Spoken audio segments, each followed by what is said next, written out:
It's creative strategy. It's understanding that a video on TikTok is gonna act different than a video on YouTube Shorts and a video on Twitter. It's, you'll really like this because there's no way to be a big time comedian without understanding this. Every platform is a different room. Right. Right, so like when you're touring the US, your comedy is gonna be different in city by city. That's country right. by country. Always different. So for me, same with the way I do public speaking, and definitely the backbone of why I won on social. Like, I understand the room that I'm in, and for me, it's you're trying to get them to laugh and think. I'm trying to get them to think and do. Gary Vaynerchuk, thank you so much for being here. Thank you for having a sense of humor. I appreciate it. I was just giving this water. I imagine this would be the last thing I drink. This might be the end, but that's okay. This is it. I die in a room with toys. Thank you for laughing. And like, why don't you get mad when people make fun of you? Other people get very viciously angry, but you kind of have fun with it. Because you're this big character. Yep. You say a lot of stuff. I do. Some of it's very funny. Thank you. And then, some people, because as a comedian, our job is we make fun of ourselves. Correct. We make fun of everyone. We make fun of other comedians. Joe Rogan's one of my best friends. We make fun of him. And we do a dumb imitation of him that doesn't sound like him. It's a high-pitched voice. What do you mean, man? It's such a stupid, but he never gets mad. And you don't seem to really get upset. I think, first of all, to be very frank, I'm flattered that that I'm even known enough that somebody would make jokes. Yeah. I think growing up in Jersey in the 80s and 90s is probably a big part of it. I mean, I don't even recall living a life where the majority of your friends are not making fun of you 24/7, 365 in that East Coast 80s, 90s life. I also love comedy. Like, I genuinely view it as flattering, interesting. I sometimes even learn from it. You're like, oh, it's interesting. Like, that's what they're picking up on, or like they're exaggerating that. And especially to your point, when you're a big personality and you're exaggerated, when somebody then takes the exaggerated part of you already being exaggerated, it tends to be really funny. Plus, I've always thought that comedians were incredibly smart. Yeah. Like, I just always grew up very much believing that.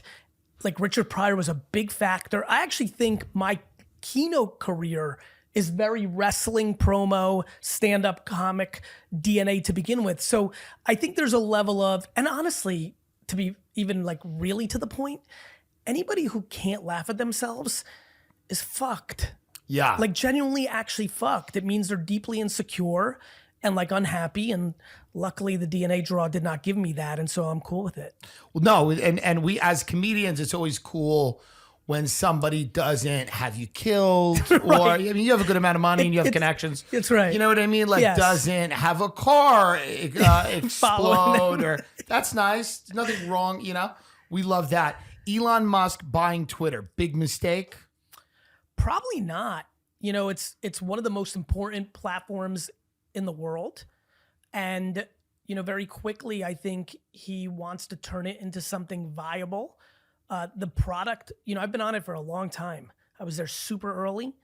And I mean, from 2007 to today, it hasn't really evolved a whole lot. Obviously the guy's innovated his whole career. And so, my spidey senses say that he'll find pay dirt. I have always thought that Twitter could be a major, challenger to Netflix and Amazon Prime. Like, the world goes there when things are going on. I've always thought that it was a platform that could have a subscription business. He showed that immediately. He's probably figuring out what the blue check thing means now, but like, I've always thought of it as an OTT competitor, over the top, like a streaming service. Yeah. I just always thought there was much more that could be done with Twitter, and I don't think he'll lose on this one. Do you think there's an issue with him being such a big personality? Is there a chance he gets in his own way a little bit? Because he seems to like the spotlight. He seems to crave the spotlight. And when you're running a company like that, is that a potential negative? I think if you're not operationally capable and you're just sizzle and not steak, it can be a negative. Right. The guys run and built real companies. Right. So I think less likely. Okay. You know, there's a lot of people who are just sizzle. And they just, you know, let's bring it back to comedy. Yeah. You and your buddies know there's people you've come up the game with that actually potentially were funnier, had more raw talent, right? For sure. But you knew that they weren't willing to put in the work, whether they didn't write or they didn't put in the fucking work. Yeah. Right? They didn't do enough mics. They didn't write enough, whatever. You know this world better than I do, but I'm dangerous enough to keep an eye from afar. And they haven't won.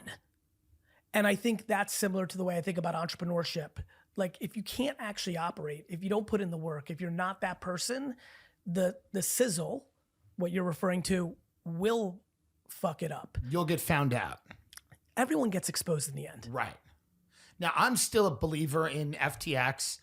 I am. And Sam Bankman-Fried, I think, is a genius. I'm undeterred by the new spate of news. And I just want a commitment from you that you're still a believer, because so many people are jumping ship now.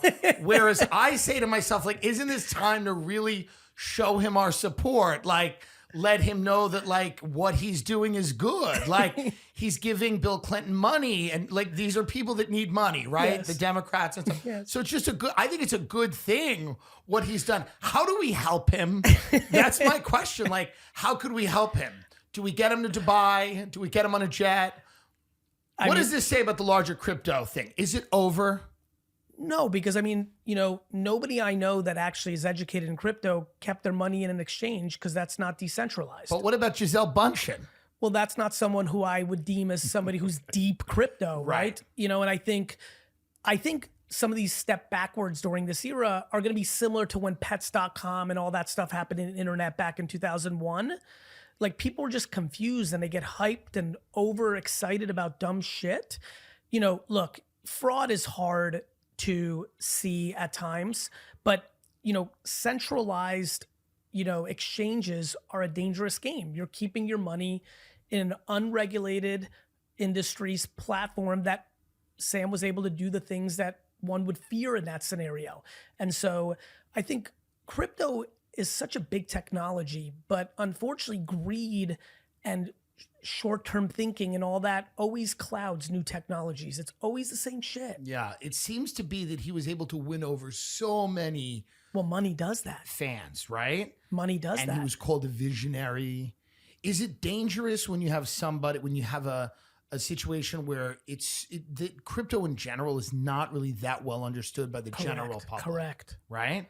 That's right. So when you have a small amount of people that really understand the ins and outs of this, is it just more of a potential for this type of thing? Well, not really, because, you know, the reality is, it's the people that know it aren't necessarily even excited about the kind of things that are being built that are screwing things up. Like, the hardcore technologists actually just want it to all be decentralized. That's why Bitcoin has such enthusiasm around it.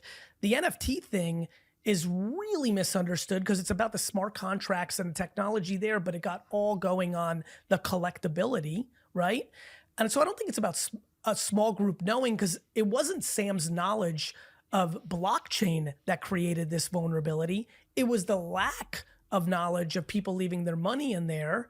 And like anything else, anytime there's something that's too good to be true, when everyone's trying to make a fast buck, this is what happens. And you made the right call. This is so similar to the web in 95, 6, 7, 8. Yeah. The difference was people weren't throwing around money and investing in things back then. Yeah. They did on the public stocks like the pets.com and things of that nature, but that was a small group. Today, everybody, all these youngsters, they all think they're investors. Yeah. And they're throwing around money like crazy. So you're a long-term believer in crypto. You're unfazed by any of the, obviously the dips or like if. Yeah, I mean, I'm personally most bullish on NFTs. Right. Because I think that's like iPhone app, website, social media accounts long-term. I went to Art Basel last year. Okay. And everybody was talking about NFTs. Yes. Or it might have been 2 years ago. I forget. It was probably last year. It was out of control last year. That's probably, it was last year. was last year. You had like marshmallow at your party. No, Okay. See, but I wish I did. there was some party where somebody who knew you let me in somehow. Got it. I appreciate that. One of your employees, I think. Oh shit! Actually, I think that we did have. Yeah, did you had Vayner have marshmallow. marshmallow? I got COVID and left early and didn't get to see him. Now, You're right to me. Yeah, he was good. He was great. He is talented. Everybody was talking about NFTs. Yes. You have always been honest, to your credit, saying 90% of these 99. things, 99%, Thank you. are going away. Going to These zero. projects are going to zero. That's right. Is it a little insane when do those two statements, are they able to live together? Like, Of course, that was 99% of this is going away, and yet everybody get excited about it because it's awesome. yes. Okay. Because it's the complete replica of the internet. You know, most of the people forget what internet hysteria 96, 7, 8 looked like. Yeah, I was 10. You were 10. What did it look like? It looked like the following. The internet is going to change everything, and everything's going to be on the internet in 24 months. And meanwhile, there wasn't like a person I knew over 40 that even knew how to get on the internet yet. Right. That's why I get scared about the metaverse and Right. VR. Like the excitement is right, but it always takes 15 years. Yeah. And yes, do I think 1% is going to be special? Of course I do, because Amazon was sitting there in 1999 for $4 a share or whatever, and that was a really good idea. If you put 1,000 into Amazon, it's like $1 million today. It like worked out. The problem was people get too greedy too fast. And so, yeah, it was pretty easy for me to be like, hey, this NFT thing's pretty awesome, 99% of what's out right now is going to zero. Don't invest money that you can't afford to lose. The problem is nobody heard the second part. Right. Because you had a buddy who bought a fucking NFT that had a snail with like a cigar up its ass. And he's like, I bought this for $80. It's now worth 44,000.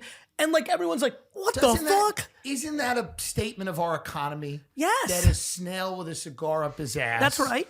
Would sell for, like, imagine telling getting a guy out of the mines and the coal mines in Pennsylvania and showing him. Yes. It does, because I was in subprime mortgages.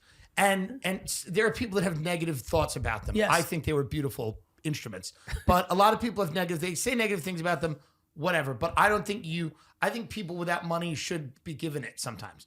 So the reality is, I don't have a problem with like these types of speculative things where people are like, hey, I'm taking a chance.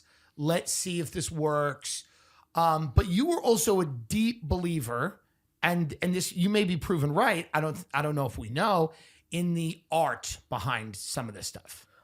No, for me, it's a couple things. Yeah. I do believe that there will be a Jackson Pollock and an Andy Warhol of this generation. I believe when you and I over a beer watch this clip in 22 years, that whether it's X-Copy or Beeple or somebody, Amber Victoria, I don't know who, but will there be 3 to 4 people that put out stuff during this era that in 25 years people collect like vigorously? Yeah. Yes, I believe that to be true. That's 0.01% of all the artists. Right. My bigger thing was, I felt what really got me hyped was it reminded me of after school 80s cartoons.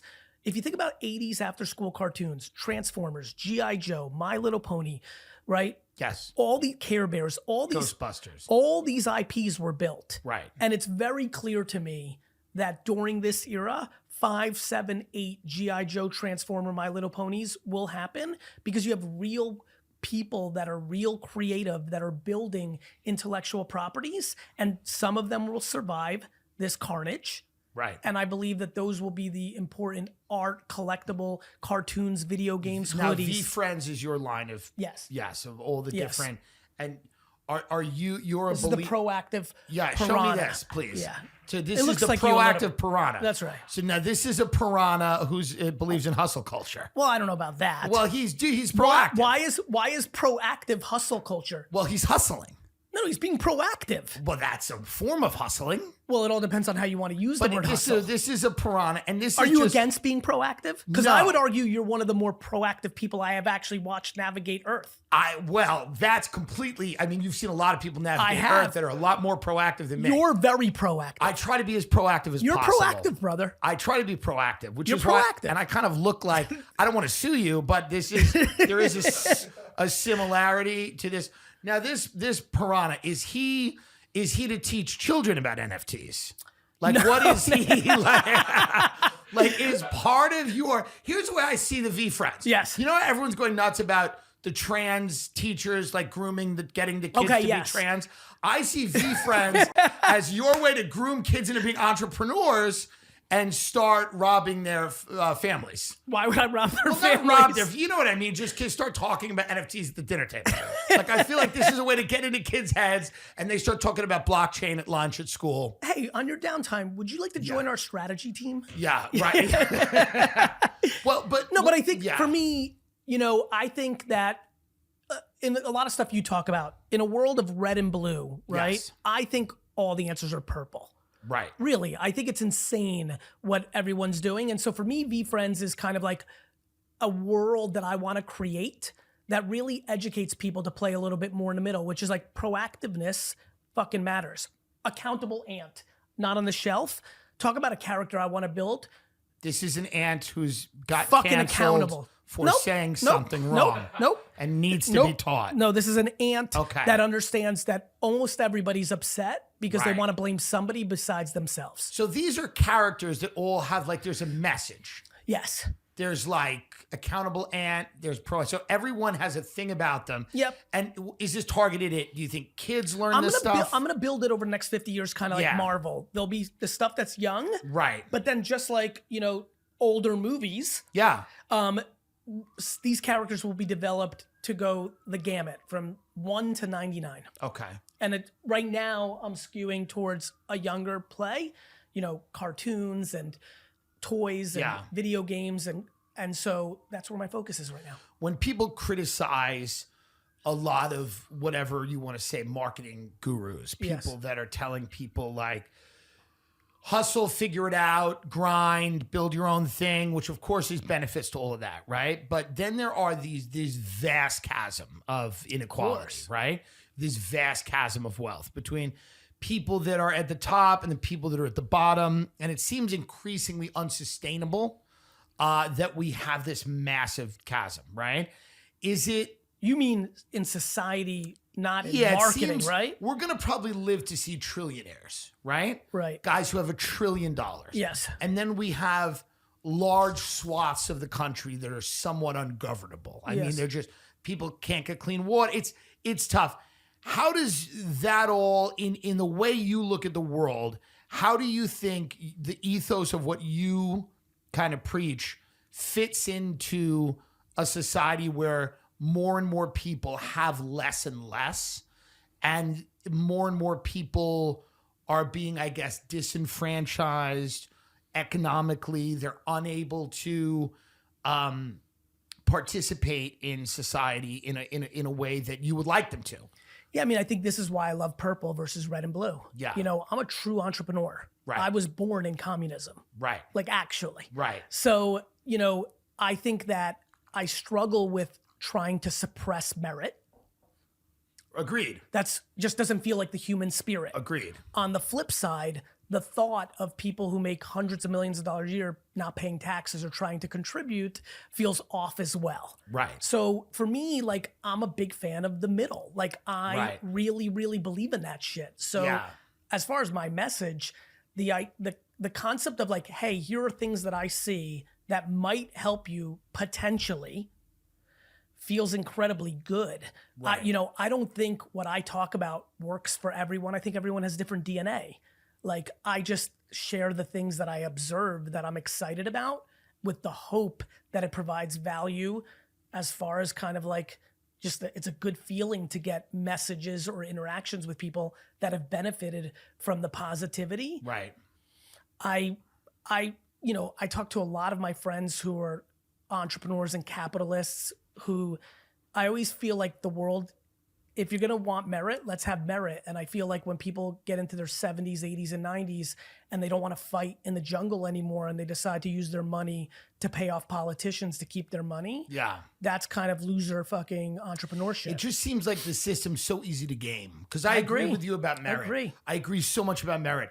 But then you look at the FTX stuff and you go, man, the system seems very, very, easily gamed. Well, that's been, the problem with the FTX thing is like Bernie Madoff did it when he's on the SEC. Like when he's like, it happens all, it's happened for, humans are flawed, brother. Yeah.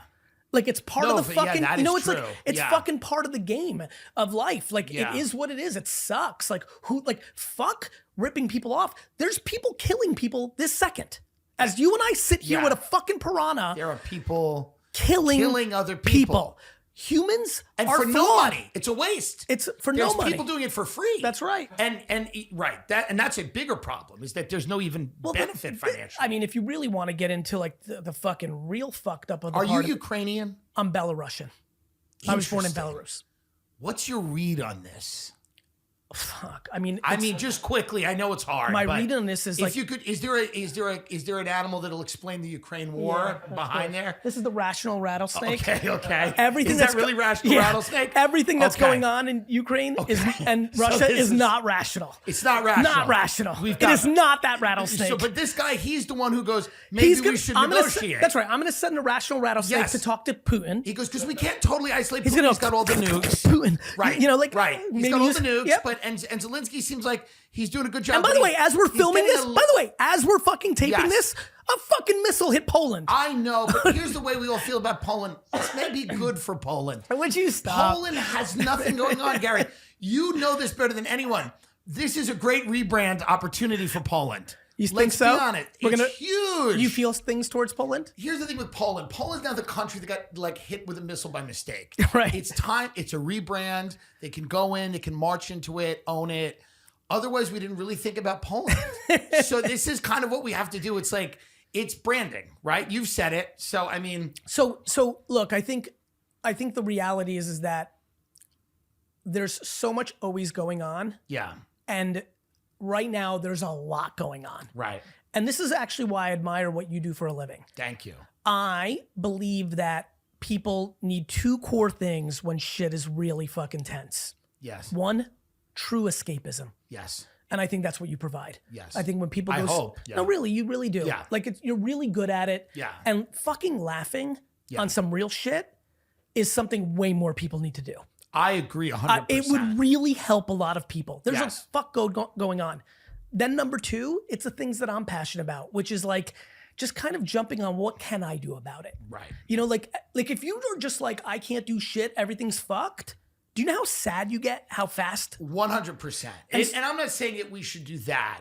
It just. By the way, on the yeah. record, my number one topic for the last 25 years amongst my small group of friends is that the separation of wealth is the number one reason good places go to the ground. Yeah. And I'm Well, completely, there's that a to lot answer of you stuff directly. where people go, hey, I want to hustle. I want to do all these things. I want to be an entrepreneur. I want to do all these things. But like my mother has cancer. Yes. She does not have health care. That's real life. She's been working at a job for however long and she's still unable to pay for her medication. Yes. These are real things. And The then, question becomes in Yeah. that scenario, Yeah. besides voting, yes, what does Ronnie or Sally in that scenario do? interesting. Right? Like to me, Right. I'm with, like to me, systematic issues. Yes. We could spend the rest of your fucking podcast till you and I fucking die Right. talking about that. But then in their life, they could do something.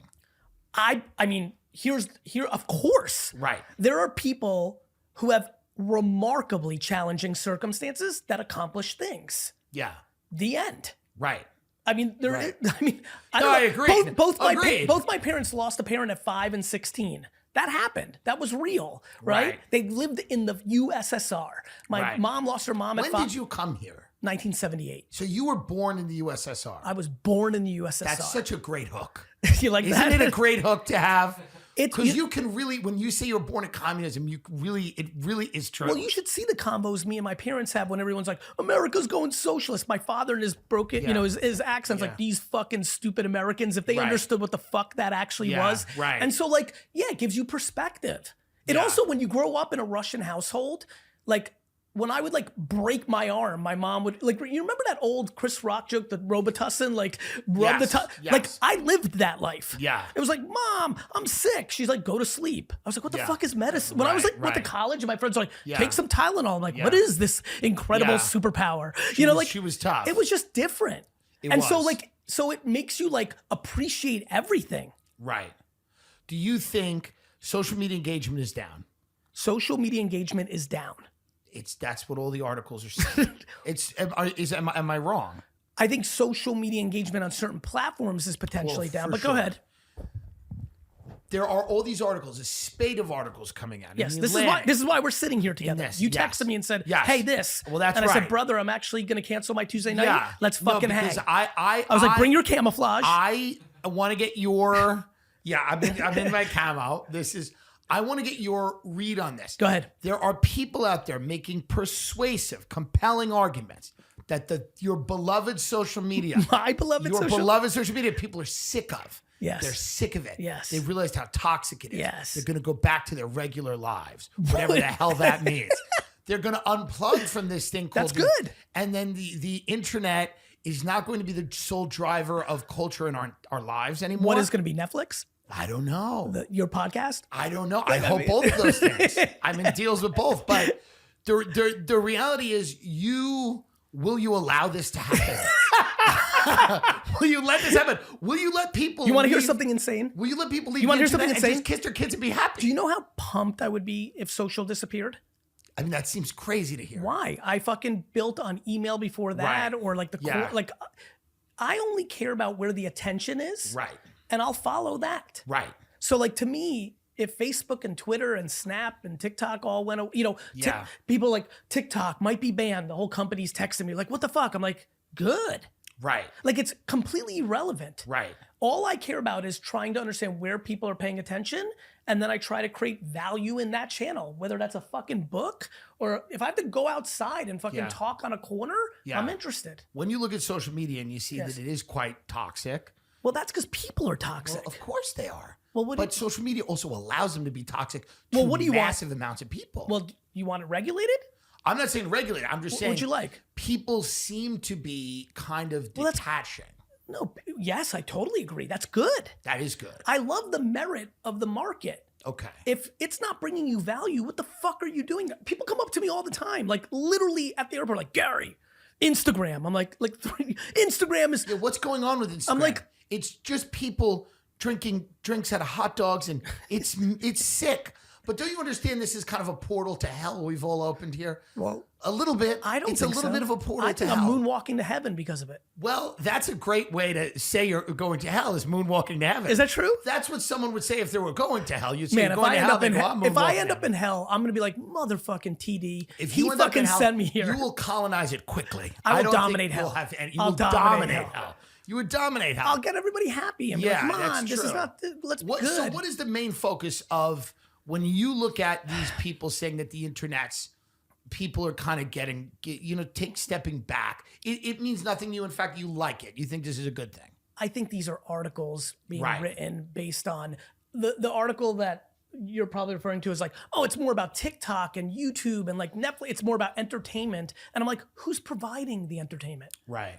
It's humans. Yeah. Like, I love this concept that like nothing, look, any ideology one has, no matter where it is, you just have to base it on what people are actually doing. Does the I'm going to tell you, let me just finish this. For sure. People are not using this shit less. Right. But if they are, cool.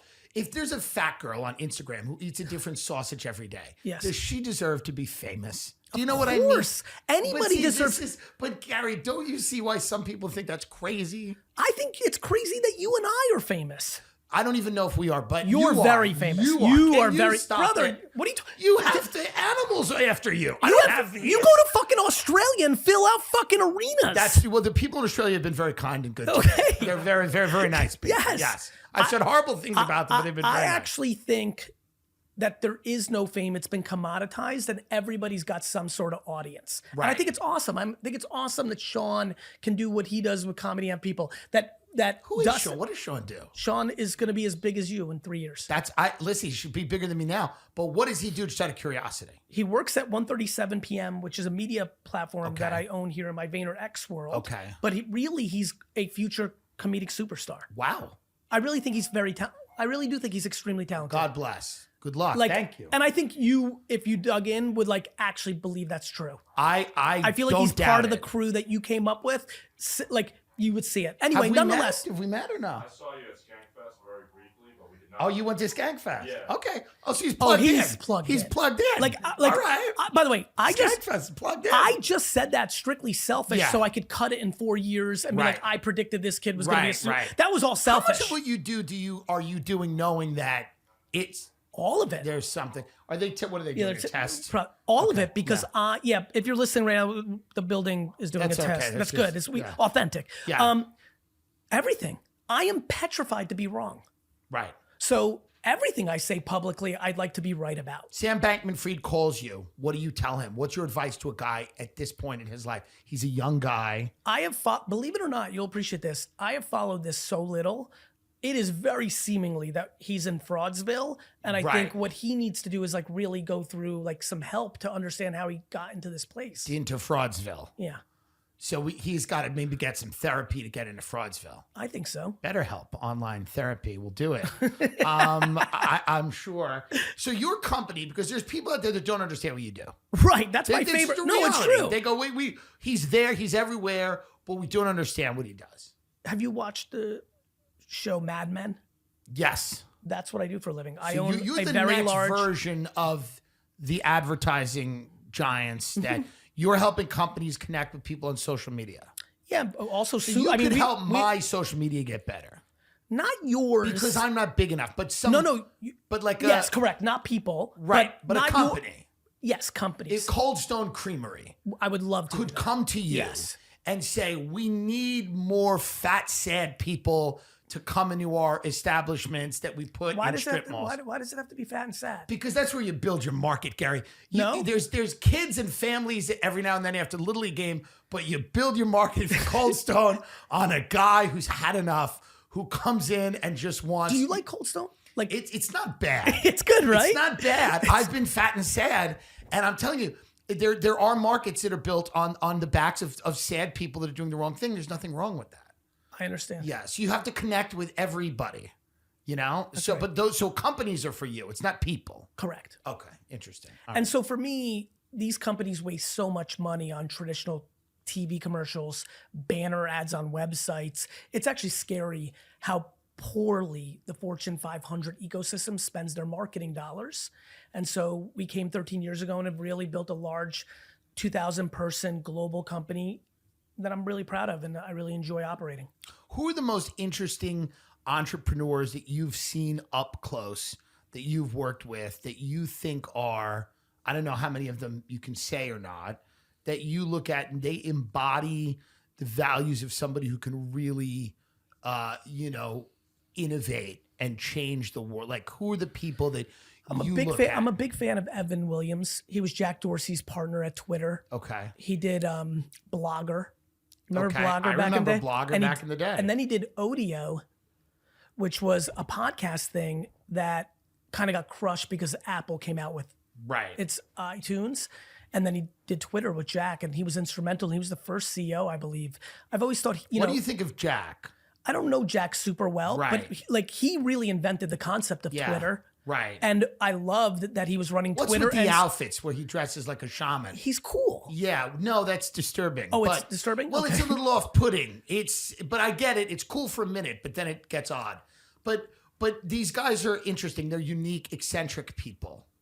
Evan is super not. Okay. I think what Evan is just very in tune with consumers. Gotcha. I really like people that Sarah Blakely with Spanx. Okay. If you really look at how she built that brand, very in tune with, like what I get excited about is when people really have a good sense of what the masses want. Okay. I'm intrigued by that. Like truly being like, hey, this is missing, or this would be awesome if it existed.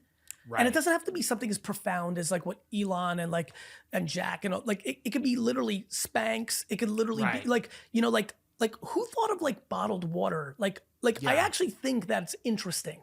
It would have been a ridiculous concept. It was fucking free. Somebody's like, no, people will actually want this way. I'm always fascinated by that. Are you fascinated by this? And I'm sure you are, about like, you look at Casamigos Tequila with George Clooney. Look at what the Kardashians have done.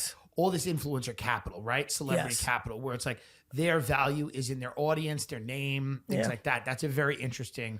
They're partnering with it's funny. I also grew up in the liquor industry. My dad had a liquor store. And what I will tell you is what people don't know about Ryan Reynolds gin Right. or The Rock's or Clooney's tequila is what a lot of these celebrities have done well is they've actually made really good products.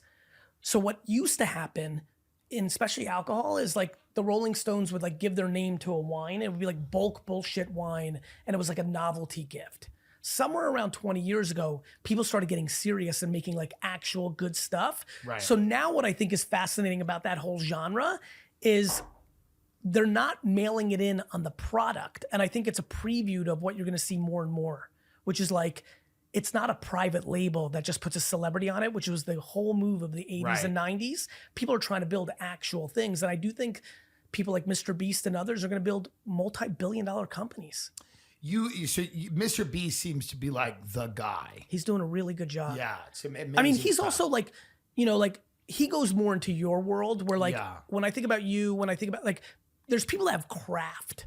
Yeah. His videos on YouTube is craft. Brilliant. Like my craft is just the words and ideas that come out of my mouth, but it's not the production and like he is craft. Yeah. And you know, the Beast Burger thing has been huge. The chocolate thing's been huge. He's a young dude. He understands like giving a shit about your audience, playing the long game. He's been patient. Who are your competitors? Who are the people? Who are the people out there? Do you have enemies? Do you have people you want to crush? Is it like Succession, where you sit back here and you go, there's another marketing guy and I want him dead and I want his family dead. I think that's where people have a real fucked up view of the world. The world is fundamentally abundant. There's nobody that's taking any fans from you. Right. Like there's plenty of comedians. They're all over the streaming services. It's a renaissance for all you guys and gals. It's awesome. But I promise you, the 7 to 10 people that are in the game that you look at, that you admire, that you think are good, that are bad, whatever, none of them are taking anything from you. No, and what Joe Rogan has done is kind of shown people that by sharing, correct, and I believe in by that shit. doing all that stuff, you actually help each other, help yourself. So you're 100% right about that. Look, do I want to win? Of course, I'm competitive. Right. I like to be as successful as I can be at the game that I'm playing. But like as a Jets fan, when the Jets lose a football game and the game's over and they take their helmets off and they're giving love to the opponent, I hate that.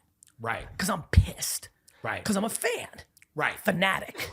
Yeah. And I want to fucking punch the TV because I'm like, fuck those guys. Don't even shake their hand. Right.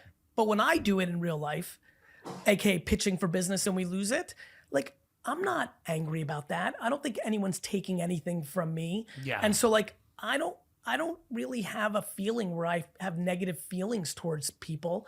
I want to win every time. But if not, cool. And I'm definitely not gonna be like Sally or Rick or pieces of shit because they Do you won. flip out on the staff ever? Do you give those meetings? Do you give those like, Glenn Ross meetings where it's like always be closing? I think the concept of leading with fear is fucking asinine. Right.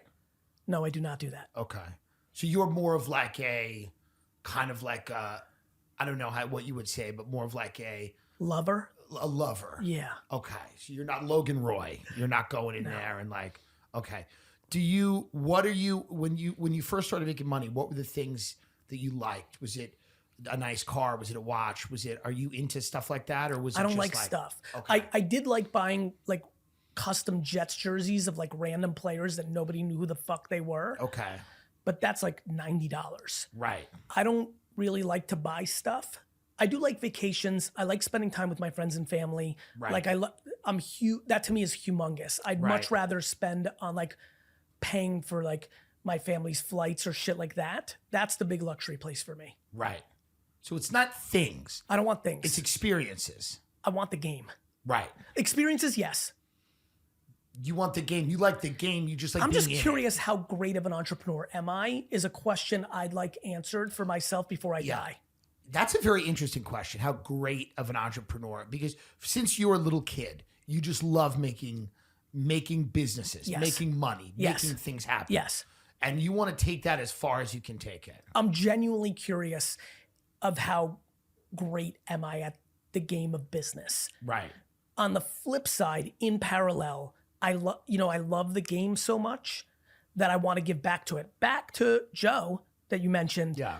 I really fuck with comedians. Yeah. I really do. And I'll tell you why. I love the following scenario. When I watch documentaries, and I watch a lot of shit, I'm always collecting. I always love hearing all of you guys and gals talk about when you had a set at the Laugh Factory and a fucking OG came up to you and gave you daps. Yeah. I've always been very fascinated by that. Like just the concept of people at the top of the game loving their game so much that they're willing to give love for the kids that are on the come up. Yeah. And I do a ton of that in entrepreneur land. I want to leave a legacy that brings value to the other people trying to play this game too. How do people get jobs at VaynerMedia? Do you see someone doing something in life? Do you ever go, you're at a restaurant and you see a guy who's just the best waiter, Yes. the best bartender, That's and you go, listen, dude, that was very common at Vayner early on. It's less common now because I just haven't been out and about the last 3 years because of COVID and I'm not traveling as much. Right.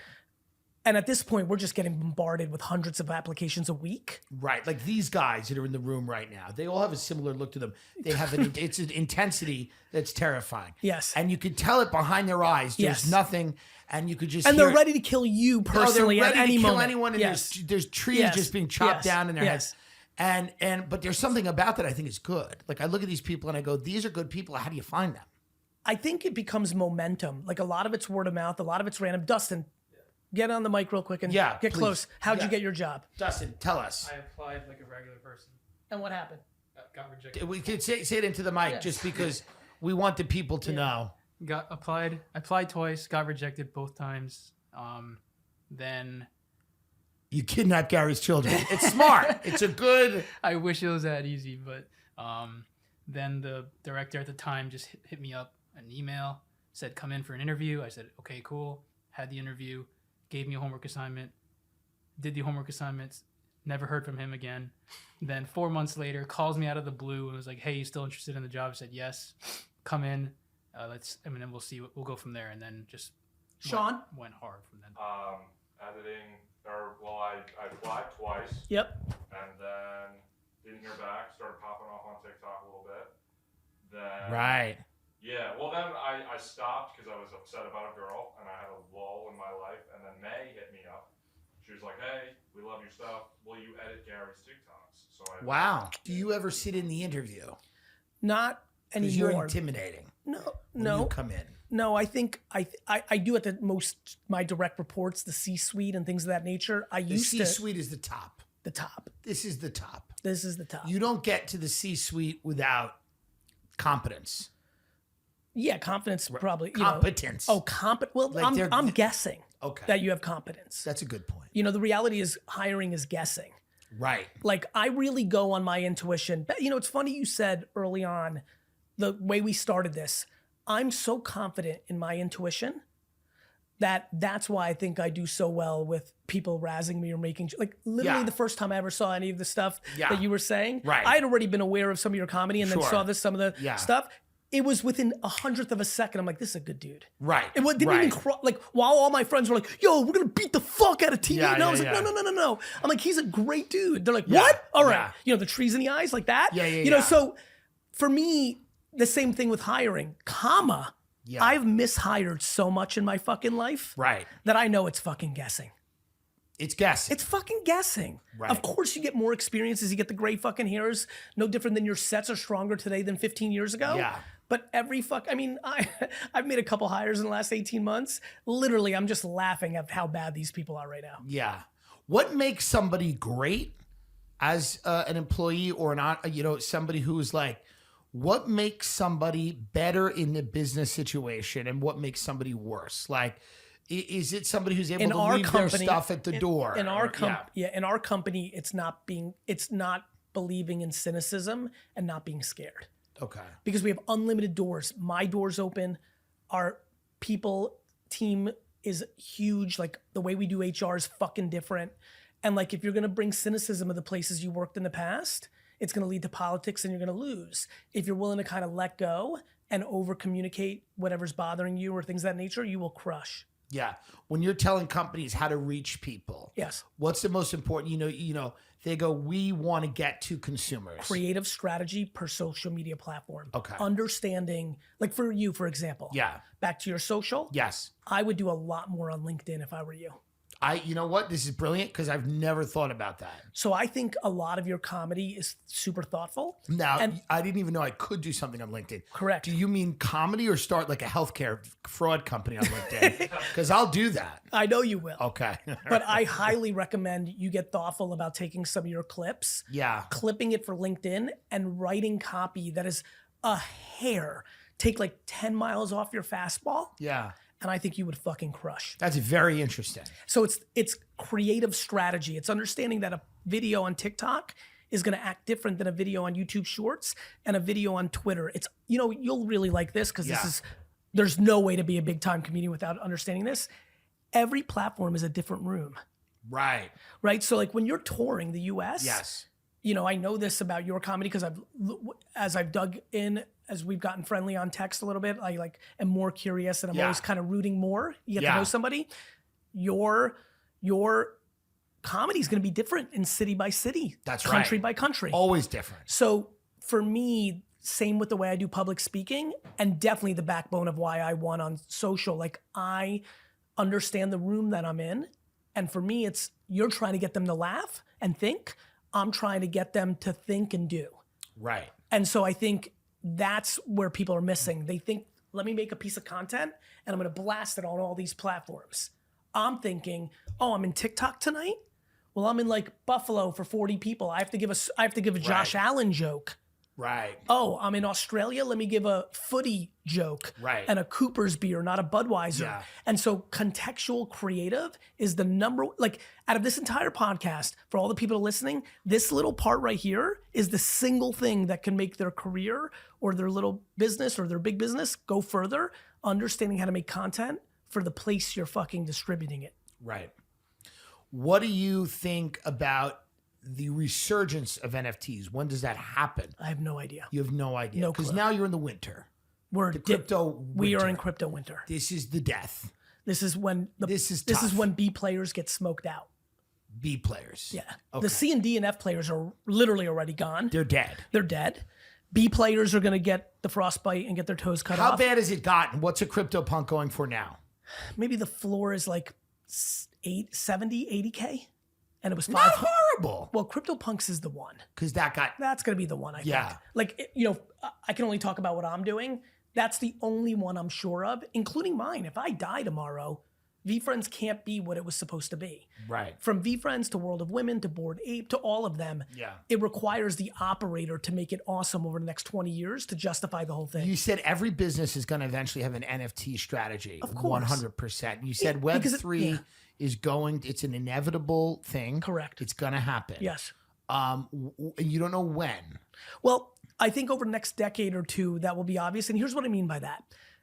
Almost every like the amount of companies that have an app on the iPhone is remarkable. Right. There's like local pizza restaurants that have one location in Maine that have an app. Right. Not every single app is going to become TikTok and Instagram. Same with NFTs. The technology of NFT is going to work for every business, but not every project is going to be Bored Ape Yacht Club. Right. So it's technology, not about the collectability. When do you think the metaverse, because the metaverse, those things look horrible. Are you excited The on some things that on some he- real shit? yeah. Real shit, because Yeah. you're a smart dude. Sure. Are you excited about doing virtual events in 15 years? I kind of am, yes. I think you're going to crush that. Yes. I'm excited about that. And where are you going to live full time when you don't have to go anywhere? Well, What's your right now, gut tell you? according to the IRS, I file in Dubai. Right. My taxes in Dubai. And I have a mosque where I run most of my business through. No, but real talk. Yeah. What's your get?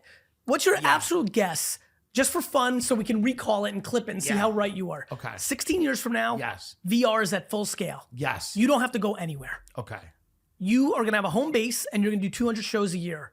Yeah. And you're not going to fucking travel. Interesting. Where do you physically live? In the middle of the ocean. in like a pirate, like a pod. What do you think about Austin, Texas? Everyone's saying it's the next thing. Everybody's going to Austin. Are you going to be left behind living in New Me? York like some loser? Look at this dump. Have you been to Austin? Have you seen it? They have barbecue and lesbians. Don't you want to go there instead We have of barbecue. this? We have barbecues and lesbians in New Yeah, York. no, I know. But what do you say? Now, we all know Austin's a dump and the people who are moving there are insane. But what do you think about it? Where do you stand on it? Are you with them or are you against them? I'm with everyone. You're with everybody. You can't because then you're Of with course no one. you can. You can't be with everyone, course not. Gary. I'm Would you playing ever live in Austin, Texas? 100% no. Never. Never. And now why? Because I'll never leave New York. Okay. I would never live in LA. I would Right. never live in Detroit. I would never live in Florida. What I do you would, think it is about New York for you specifically? the New York Jets. Is that it? Yes. Is that true? Yes. This is so I insane. need to be- Thank God you do this because you really could have been a killer. You could have killed people. You really could have. Like, as I sit here to this interview, it's like, thank God you were an entrepreneur because there's another version of you that's just Killing wanted. people. You love the Jets. I love the Jets.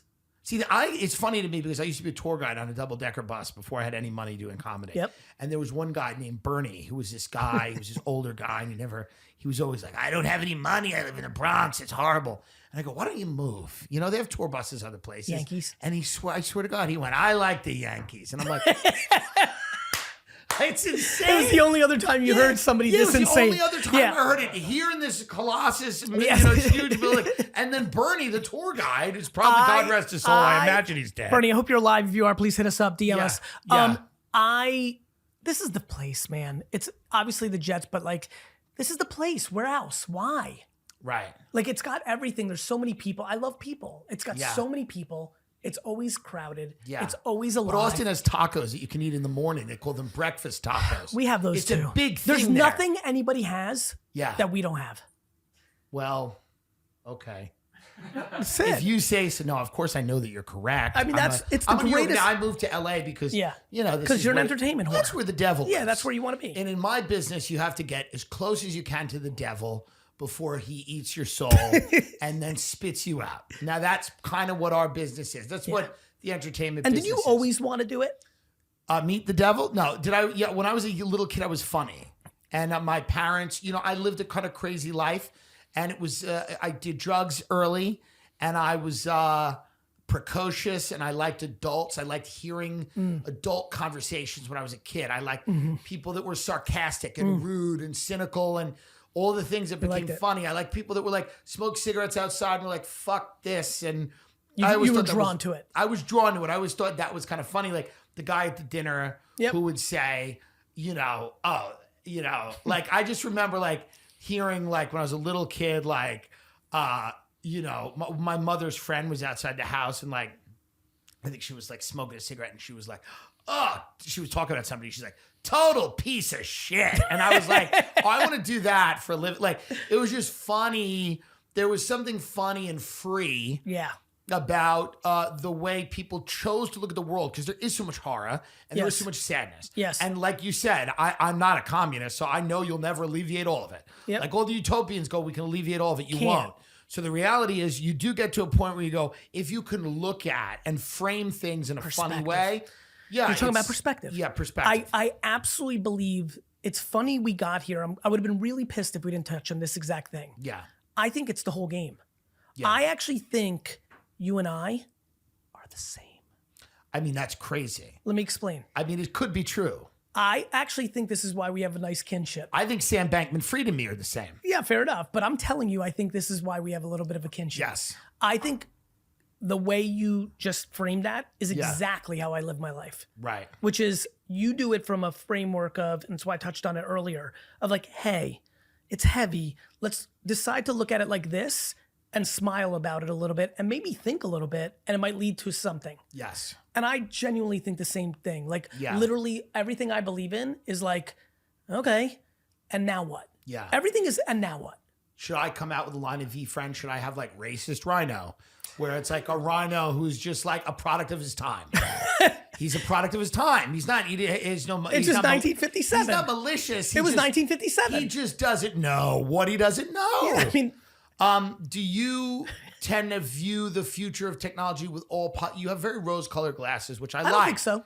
But you I think I'm there practical. are some dark things coming with the tech. Right? There's, I love when people are like, tech fucked everything up. I'm like, No, it didn't fuck I was like, anything up. do you remember Hitler? Like, Yes. like, do you But remember? imagine Hitler now. Yeah, what about him? It'd be probably worse. Would man. it? Or Or would he'd have, be canceled. or would have he not gotten that far That's globally? a great point. Like, I would argue that there's no shot he got that far Right. because the information would have flowed too fast. As a comic too, I think it's specifically hard for people that are, that engage in things like satire, sarcasm. Yeah, I That think engage in like things that are tougher to read on social media because you don't hear my voice. It's not a live show. You're not, so your irony, all these things kind of can get lost. The lucky thing is that I actually believe, back to my rosy colored glasses, I do think that people understand intent. I would argue that what's really hurting a lot of people who are very quick to cancel Yeah. is that they're completely tone deaf to intent, thus rendering it very difficult to have it be palpable to human beings. Right. When you're just like, fuck that person, you're like, it's so fucking clear that that person is tongue-in-cheeking this. And so like, that's where people really struggle when we take away intent and context from the conversation. That's why we're challenged right now. How much do you travel for your job? Are you all over the place? I mean, before COVID, all over the place. Yeah. We have offices in London and Singapore and LA and Mexico City. and all Have these- you slowed down? Yes. Will you ever slow down? Yeah. Okay. Yeah. Look, I'm simple, bro. Yeah. I'm fucking simple. Like, I'm high energy and I'm pumped and I'm excited and passionate, but like, none of this shit fucking matters. Right. Like, honestly. Right. Like back to how this fucking show started. Why are you not upset? Because I don't think I mean anything. Right. People are fucking confused out Well, here. you know what's important. Your family. The your end. Right. Exactly. Like fucking, thing, right. like what the fuck? Like the reason people get upset is because they think they're somebody. And I Right. tell people like, did you see what happened to Prince? Prince really fucking culturally meant something. Right. Poor guy passes. Yeah. We fucking are all hurt. We give him 24 hours of flowers. And then a week later, the world's spinning. Right. Everyone's walking around getting offended as if they mean something. If you, a guy like Trump, right? Yeah. His company's had some interesting things. Yes. What's your advice to the Trump brand? What does the Trump brand do right now? How do they turn it around? I don't, that's so complicated. It is, but because you're my- the guy to tell them.